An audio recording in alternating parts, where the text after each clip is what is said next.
तरुणाला पोटदुखी असह्य, तपासात डॉक्टर हादरले. रुग्णालय तातडीनं रिकामं करून अख्खी यंत्रणा अलर्टवर. नेमकं असं काय होतं त्या तरुणाच्या शरीरात? साधी पोटदुखी इतकी भयानक कशी ठरली? क्षणार्धात संपूर्ण रुग्णालयात एकच खळबळ उडाली होती. डॉक्टर, नर्स, कर्मचारी सगळ्यांच्या चेहऱ्यावर भीती स्पष्ट दिसत होती. कुणालाही काही कळत नव्हतं. एक सामान्य रुग्ण म्हणून दाखल झालेला तरुण अचानक इतका मोठा धोका कसा बनला, हा प्रश्न प्रत्येकाला पडला होता. हा तरुण वेदनेनं अक्षरशः विव्हळत होता. पोट धरून तो तडफडत होता. वेदना इतक्या असह्य होत्या की त्याला नीट उभंही राहता येत नव्हतं. नातेवाईक घाबरले. डॉक्टरांना वाटलं नेहमीसारखी पोटदुखी असेल, कदाचित अन्नातून काहीतरी झालं असेल. पण तपासणी सुरू होताच चित्र हळूहळू बदलायला लागलं. प्राथमिक उपचार सुरू झाले. वेदनाशामक औषधं देण्यात आली. रक्त तपासणी, स्कॅन, सगळं नियमानुसार सुरू होतं. पण रिपोर्ट हातात पडताच डॉक्टर थबकले. एकमेकांकडे पाहिलं. चेहऱ्यावरचे रंग बदलले. काहीतरी गंभीर आहे हे स्पष्ट झालं. तपासणी करत असताना डॉक्टरांच्या लक्षात आलं की तरुणाच्या शरीरात काहीतरी परक आहे, काहीतरी जे शरीरात असणं अशक्य वाटावं. सुरुवातीला डॉक्टरांनाच विश्वास बसत नव्हता. मशीनमध्ये बिघाड झाला असेल असं त्यांना वाटलं.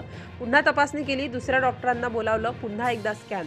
पण जे दिसत होतं ते टाळणं शक्य नव्हतं. क्षणात वातावरण बदललं. उपचार थांबवण्यात आले. रुग्णाला वेगळ्या कक्षात हलवण्यात आलं. डॉक्टरांनी रुग्णालय प्रशासनाला तातडीनं माहिती दिली आणि मग एक असा निर्णय घेण्यात आला ज्यामुळे सगळेच हादरले. संपूर्ण रुग्णालय रिकामं करण्याचे आदेश देण्यात आले. रुग्ण, नातेवाईक, कर्मचारी सगळ्यांना बाहेर काढण्यात आलं. आसपासचा परिसरही बंद करण्यात आला. सुरक्षा यंत्रणा सक्रिय झाली. कुणालाही आत प्रवेश नव्हता.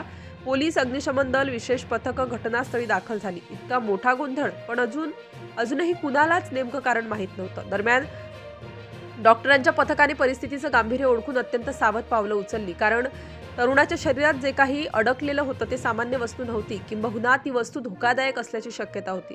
शस्त्रक्रियेची तयारी सुरू झाली. पण कोणतीही चूक परवडणारी नव्हती. कारण जे काही चुकलं ते परिणाम भयंकर असू शकत होते. म्हणूनच बॉम्बनाशक पथकाला तातडीनं पाचारण करण्यात आलं. त्यांच्यासोबत अग्निशमन दलही सज्ज होतं. रुग्णालय चारही बाजूंनी वेढण्यात आलं. डॉक्टरांच्या हाताला घाम सुटला होता. कारण समोर केवळ एका तरुणाचं प्राण वाचवण्याचं आव्हान नव्हतं, तर संपूर्ण परिसराच्या सुरक्षेचा प्रश्न निर्माण झाला होता. शस्त्रक्रिया सुरू झाली. प्रत्येक सेकंद तणावपूर्ण होता. सगळ्यांच्या नजरा ऑपरेशन थिएटरकडे लागलेल्या. कुठलीही चूक झाली तर अनर्थ घडू शकतो ही भीती प्रत्येकाच्या मनात होती. आणि मग हळूहळू अत्यंत काळजीपूर्वक डॉक्टरांनी त्या वस्तूला बाहेर काढायला सुरुवात केली. ते दृश्य पाहून उपस्थित सगळेच सुन्न झाले. कारण तरुणाच्या शरीरातून जी वस्तू बाहेर आली ती साधी नव्हती. ती काही आजकालची नव्हती. ती होती पहिल्या जागतिक युद्धाच्या काळातील तब्बल 8 इंच लांबीची बंदुकीची गोळी. 1918 सालची. 100 वर्षांहून अधिक जुनी. क्षणभर कुणाला काहीही बोलता येत नव्हतं. डॉक्टर, सुरक्षा अधिकारी, बॉम्ब नाशक पथक सगळेच स्तब्ध झाले.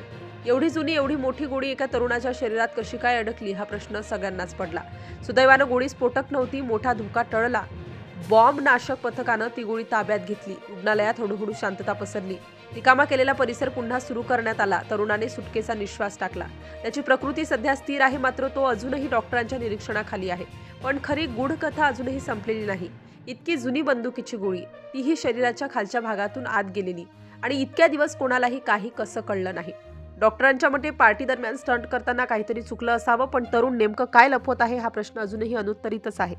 सुरक्षा यंत्रणा येत्या काही दिवसात त्याची सखोल चौकशी करणार आहे. कारण अ श्रेणीतील दारुगोळा बाळगणं हा गंभीर गुन्हा आहे. त्यामुळे या तरुणावर कायदेशीर कारवाई होण्याची शक्यता नाकारता येत नाही. साधी पोटदुखी म्हणून सुरू झालेली ही घटना क्षणात संपूर्ण रुग्णालय हादरवणारी ठरली.